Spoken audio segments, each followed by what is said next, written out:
मेरे दोस्त के साथ संभोग करके देखो, तुम्हें काफ़ी मज़ा मिलेगा। क्योंकि मैं भी उसकी पत्नी के साथ संभोग करना चाहता हूँ। काव्या की शादी को 5 साल हो चुके थे।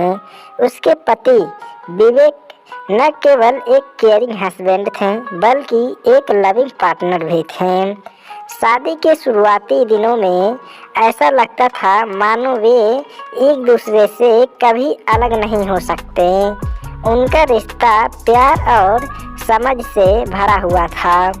समय के साथ बदलाव आना स्वाभाविक था और काव्या को भी यह पता था, लेकिन जैसे जैसे वक्त बीता उसे समझ में आने लगा कि उनके बीच चीज़ें उम्मीद से ज़्यादा बदल रही थीं। काव्या एक ऐसे परिवार से थी जहां स्त्रियों की मर्यादा को सबसे ऊपर माना जाता था, लेकिन अब उसकी शादी में दूरियां बढ़ने लगी थीं। जहां पहले विवेक काव्या के साथ बिना सेक्स किए नहीं सोता था, अब वही अक्सर सोने का बहाना बनाने लगा था। काव्या के लिए यह बेहद दुखदाई था। जब उनके बीच शारीरिक संबंध लगभग खत्म हो गए तो एक दिन काव्या ने पूछा, क्या हुआ, अब आप मेरे साथ सेक्स क्यों नहीं करना चाहते हैं? विवेक ने कहा, मैं आज भी तुमसे उतना ही प्यार करता हूँ जितना पहले करता था, लेकिन अब मेरी ज़रूरतें बदल गई हैं। काव्या ने पूछा, तो अब आपकी ज़रूरतें क्या हैं? विवेक ने जो जवाब दिया उसे सुनकर काव्या के पैरों तले जमीन खिसक गई।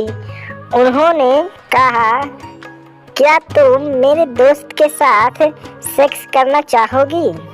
काव्या ने अविश्वास में कहा, आप क्या कह रहे हैं? मैं आपके अलावा किसी और के साथ कभी नहीं सेक्स करना चाहूँगी। विवेक ने समझाने की कोशिश की, क्या तुम नहीं चाहती कि मैं खुश रहूं? मैं तुम्हें अपने दोस्त के साथ सेक्स करने के लिए ही तो कह रहा हूँ और बदले में मैं उसकी पत्नी के साथ सेक्स करूँगा। यह सुनकर काव्या की आंखों में आंसू आ गए। वह बुरी तरह से टूट गई थी। एक तरफ वह अपने पति की हर इच्छा को पूरा करना चाहती थी, लेकिन किसी गैर मर्द के साथ सेक्स करना उसके लिए आसान नहीं था।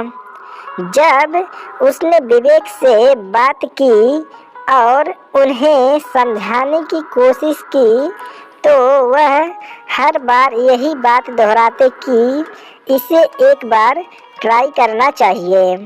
परेशान होकर काव्या ने डॉक्टर से सलाह ली। डॉक्टर ने उसे बताया कि यह एक नई प्रवृत्ति है जिसे वाइफ स्वैपिंग या पार्टनर स्वैपिंग कहा जाता है। यह जानकर काव्या का दिल बैठ गया, लेकिन अपने पति की खुशी के लिए उसने सोचा कि शायद इसे एक मौका देना चाहिए।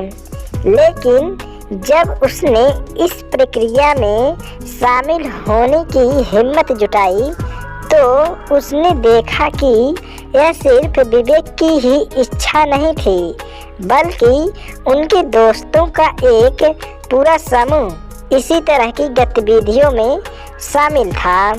काव्या ने तय किया कि वह इस समाज का हिस्सा नहीं बन सकती। उसने विवेक से कहा, आज से तुम आज़ाद हो।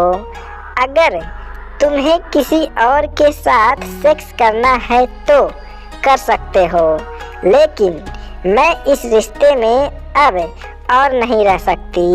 मेरे लिए मेरी मर्यादा और आत्मसम्मान किसी भी रिश्ते से ऊपर है। विवेक से रिश्ता तोड़ने का निर्णय काव्या के लिए आसान नहीं था, लेकिन अपने आत्मसम्मान की कीमत पर वह किसी भी रिश्ते को निभाने के लिए तैयार नहीं थी। अब आपका सवाल, अगर आप काव्या की जगह होती तो क्या करती? अपने पति को छोड़ देती या उनकी खुशी के लिए वह सब करती जो वह चाहते थे? हमें कमेंट करके ज़रूर बताएं। धन्यवाद। मिलते हैं एक नई वीडियो में।